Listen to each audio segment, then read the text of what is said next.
네, 안녕하세요. 황금 거북이 하면 저평가 배당주, 저평가 배당주 하면 황금 거북이. 매출 1조는 상당한 의미가 있습니다. 1조 클럽을 달성한다면 주식을 바라보는 시선이 달라지는데요. 과연 어떤 주식을 이야기하는 걸까요? 그럼 오늘도 황금 거북이와 함께 공부를 시작해 보겠습니다. 꼬북꼬북 가시죠.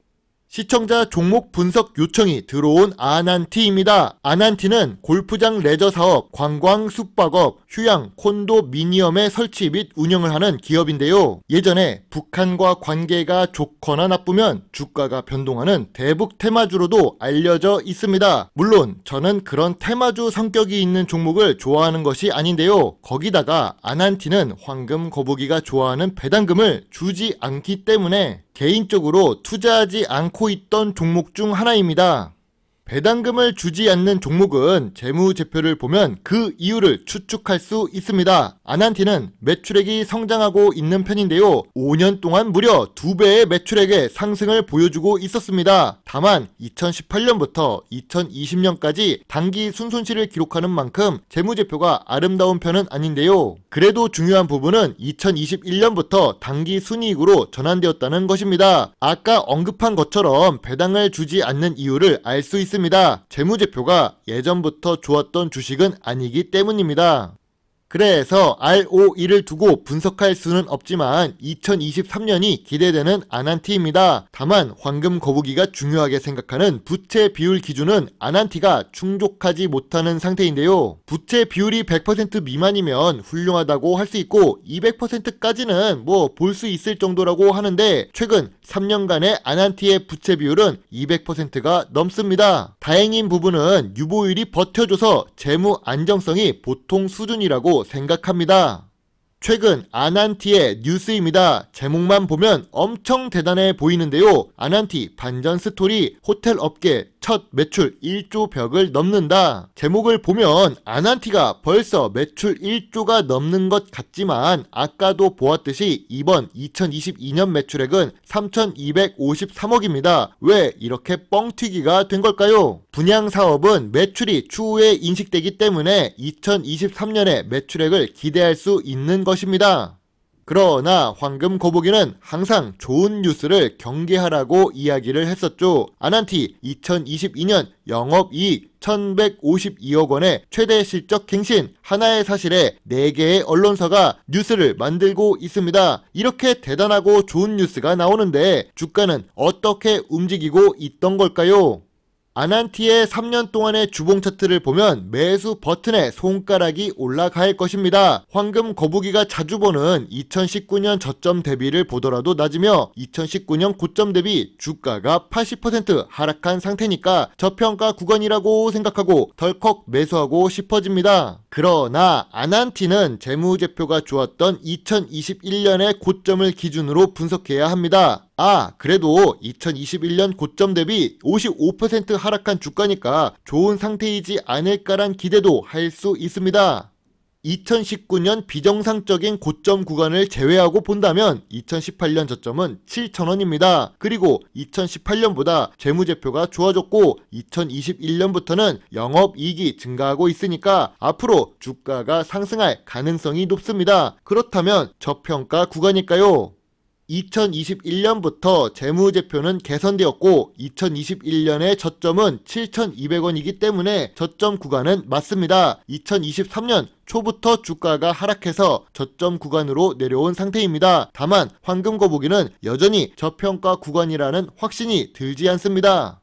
아난티의 기업 기호를 다시 보겠습니다. 아난티는 골프장 레저 사업, 관광 숙박업, 휴양, 콘도미니엄의 설치 및 운영을 하고 있습니다. 다른 말로 풀어쓰자면 내수 위주로 매출을 기록하는 주식입니다. 그런데 한국 관광산업은 성장성이 낮습니다. 아무리 K-팝, K-푸드, K-문화를 붙여도 유입되는 관광객이 적은 건 사실입니다. 그러다 보니 미래 성장성이 낮은 거겠지요. 다만 이러한 낮은 미래 성장성을 극복하고자 플랫폼 확장 투자를 진행하고 있습니다. 2023년에 기대되는 확정 매출액이 높아서 1조 클럽이 된다면 사람들의 시선이 달라질 수도 있겠지요. 그래서 지금 저점 구간에서 매수를 해놓고 2023년을 두고 보는 투자 방법도 유효합니다. 다만 황금 거북이는 지금처럼 고금리 상황에 경기 침체가 우려되는 상황 속에서 미래 성장성이 낮은 주식을 매수하지 않고 관심만 가질 것 같습니다.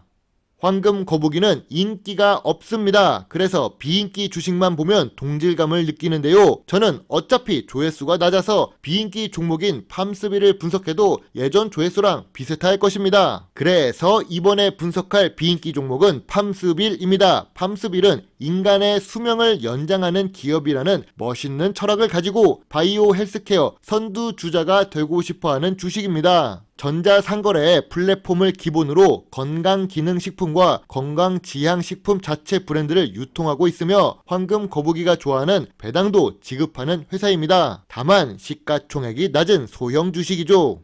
팜스빌의 재무제표를 보겠습니다. 매출액이 매년 상승하면 좋은 주식이라고 할 수 있는데요. 아쉽게도 팜스빌은 매출액이 상승하지 못했습니다. 5년간 큰 변동이 없었고 2022년에는 오히려 감소하는 모습이 나왔는데요. 다만 헬스케어 관련 업종이라서 영업이익률이 높은 편인데 무려 11%에서 28% 사이를 기록하고 있습니다. 시가총액이 낮은 주식 치고는 5년 동안 영업이익과 당기순이익을 기록하는 부분에 대해선 칭찬해 줄 수 있다고 봅니다.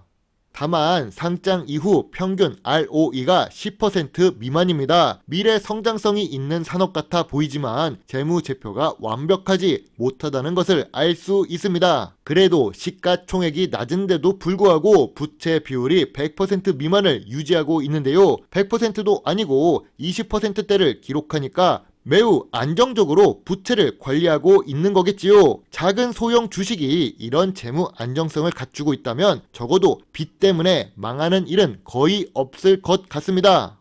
팜스빌은 주식시장에 상장된 지 얼마 되지 않았습니다. 짧은 상장 기간 때문에 확실히 저평가 구간인지 아닌지를 분석하기 어려운데요. 다만 2022년 매출액이 감소해서 2023년의 재무제표를 확인해야 된다는 부분이 마음에 걸립니다. 이 매출액 감소 때문에 2020년 최저점 7,000원 초반까지 밀릴 가능성이 있겠지요. 매출액이 상승하는 게 눈에 보인다면 좋은데 이 종목은 인기가 없어서 뉴스거리가 되지 못할 가능성이 높습니다. 다만 팜스빌에 투자하고 계신 분들이 있다면 재무 안정성이 좋아서 적어도 상장 폐지 걱정은 하지 않으셔도 좋을 것 같은데요. 현재 주가는 저점 구간이라서 추가 매수로 평균 매수 단가를 낮추는 전략은 유효해 보입니다.